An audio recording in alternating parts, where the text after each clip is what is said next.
How's it going, guys? Welcome back to another video. So you can probably tell by my voice I am still sick, but that's not going to stop me from making videos for you guys. So hopefully it doesn't sound too bad, and hopefully you can cope with me sounding sick throughout this video. Today I wanted to make another video giving you some tips and tricks on ways to improve your PvM experience. Now by experience I just mean PvM as a whole, like your experience during PvM, not like experience points like combat experience, that sort of thing. Literally just your whole overall experience while doing PvM. So we've got a few tips and a few tricks in this video, and if you enjoy them, then make sure to leave a like on the video, and also do subscribe if you are new. Couple of quick last mentions: I do stream on Twitch, so if you're interested in following any of the live streams once I'm not sick, there's a link in the description, go ahead and follow that. And also, I recently started an in-game clan for the community, and you guys have been joining pretty quickly, so if you're interested in that as well, then do just guest in the clan called The Inits, and you'll be able to ask any of the people in there to give you an invite. But otherwise, that's enough of that stuff. Let's get started, shall we?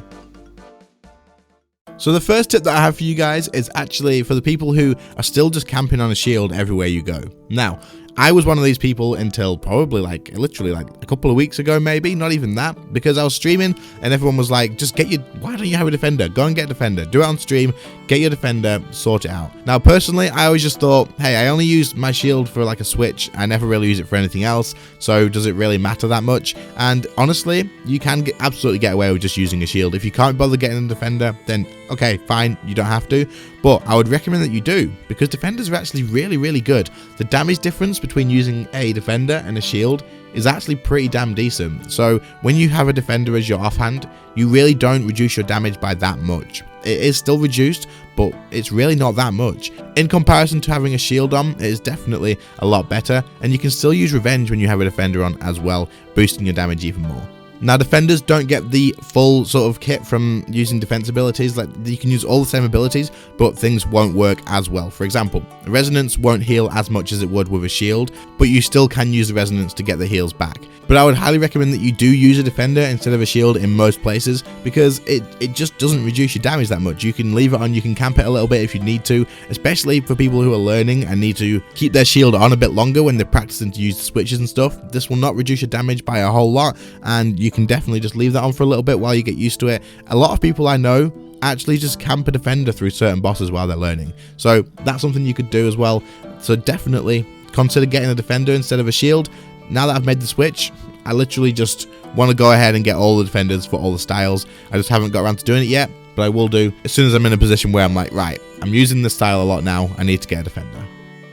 The second tip that I have for you guys is to take a vitality potion with you in places that you would normally use a resonance to avoid a mechanic. For example, at the ambassador, if he takes in one of the spinners while you're going around that bit, each charge that he gets, he will do a big massive hit of damage. Now, the way to avoid this is either to use disruption shield, but if you don't have access to that like myself, then you would use resonance. Now recently I was taking someone to learn the ambassador, and because to be fair I was dragging them very, very early to that boss, but we wanted to see whether we could do it or not. They weren't too confident using a shield switch for resonance at the perfect time, so you have to wait for the ranged hit to hit you first and then instantly resonance afterwards. But a lot of people here struggle because they'll res too soon and it'll heal the ranged hit, and then you'll die to the big hit, or you'll just be too late on resing because you're waiting for too long and you'll just die instead. So a good thing you can do here is actually wait until the ranged hit gets fired and then just pop a vitality potion.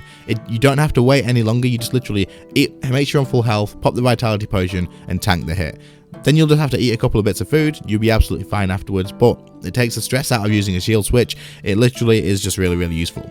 Other places as well, like next during the ice prison, using a vitality potion here makes that mechanic pretty much redundant. It is so easy to just avoid by doing that, so definitely keep in mind if you're going to places where you're going to be taking a big hit, then definitely take a vitality potion with you in your preset, because these things can definitely be lifesavers, and also it just makes dealing with certain mechanics a hell of a lot easier to do. Of course, at some point, I would suggest that you do learn to deal with the mechanics properly, so I wouldn't suggest always and forever using a vitality potion at ambassador to deal with that mechanic, because it will definitely help you out then to deal with that properly. However, if you are struggling, then hell, why not give it a try, see if it makes your life a little bit easier.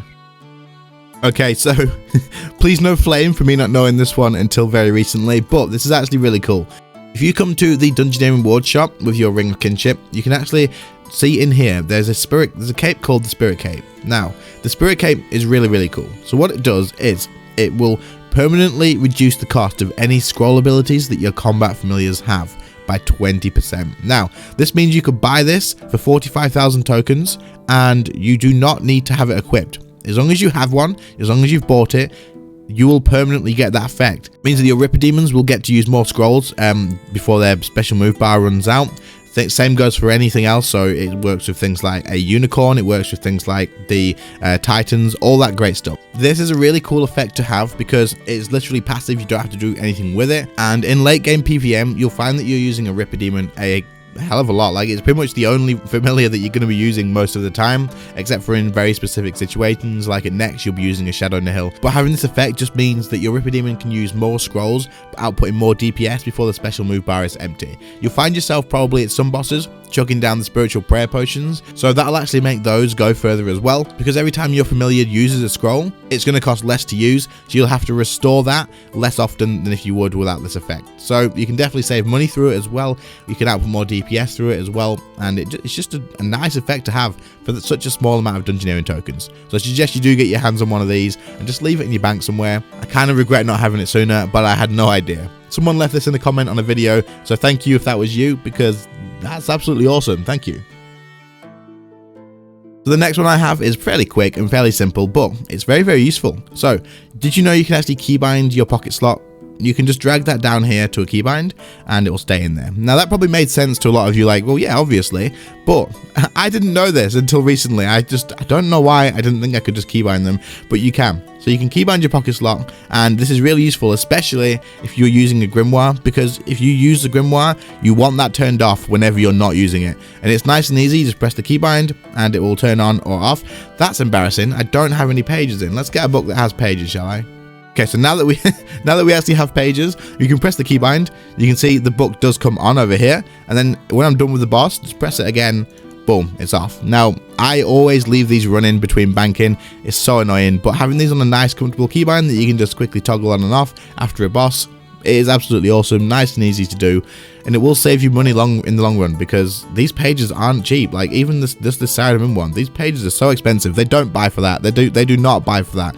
They're like 1 mil each or something crazy like that. The grimoire's even worse, so definitely keep this in mind. It's really, really useful to do. Alright, so this is going to be the last tip that I have for you guys, but honestly this is my favourite and I've definitely saved it to last on purpose. This one helped me out so much, and I really don't know why I didn't think of it sooner, but because I didn't think of it sooner, I figured it may be something that will help you guys out as well. So, keybinds, switches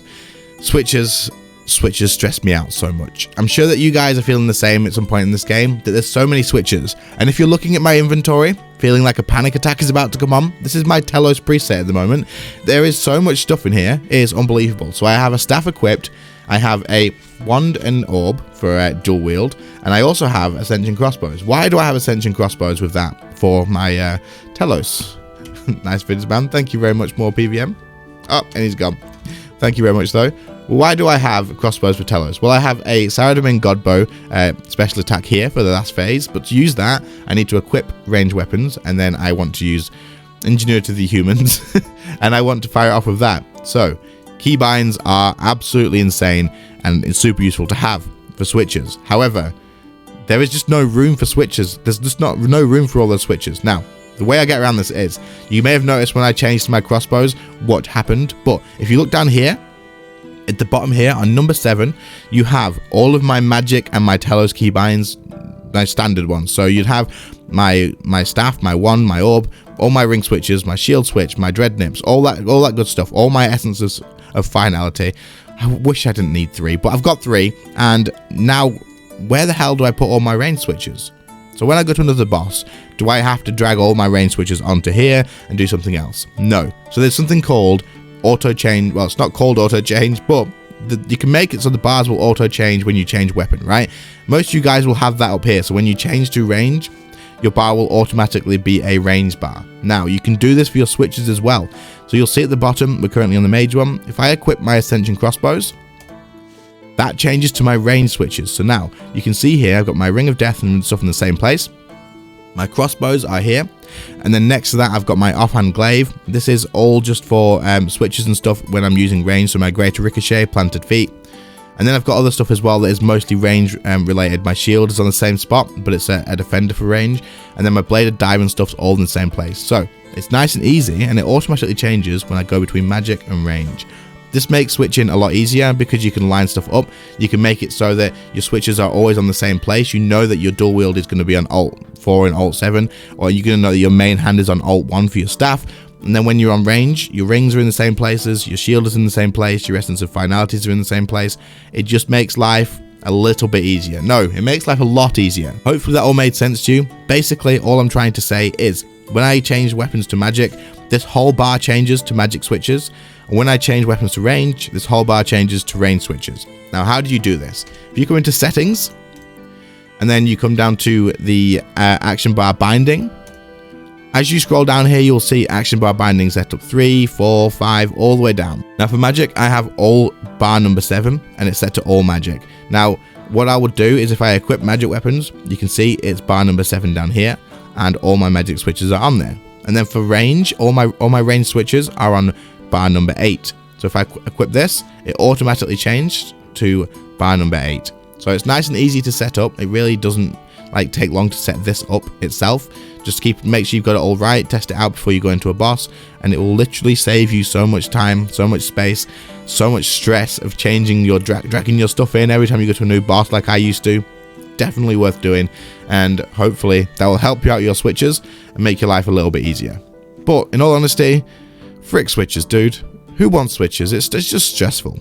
Alright, so because my voice is actually just about to be gone, this is probably like the 4th take of recording this, I'm going to end this video here. I hope you guys have enjoyed. I hope some of the tips were useful. I'm pretty sure that last switching one will help out a few people. If it does, let me know in the comments down below which tip did help you out. If you enjoyed the video, if any of the tips did help, then do leave a like on the video. It will help get it suggested to other people too. They'll get helped out. They can pass it on to other people. It's just one big circle of helping, so click that like button. Click it. It's easy, click it. Also, of course, do subscribe if you are new to the channel. More stuff like this in the future, more sort of progression stuff, just gameplay, that sort of good stuff as well. Lots of different stuff on this channel. Hopefully you enjoy. I will quickly mention my Twitch one more time. There's a link in the description if you're interested in watching me recording any of these series stuff live, all that sort of good stuff. Then head over there and follow that so you get notified when I do go live. But otherwise, that's all I have for you guys today. As always, thank you all so much for watching. I really, really do appreciate it, and I will see you all in the next one. See you later, guys. Bye. I just wanted to say a huge thank you to my current channel members. You guys are all absolutely insane. We have Andy V, Sam, Maka, Jax, It's OP Harambe, Keslogger, Amber, and Joey Vibes. Thank you all so much for your extra support. I really appreciate it. If anyone else is interested in what these guys get, then click the join button by the sub button to have a look.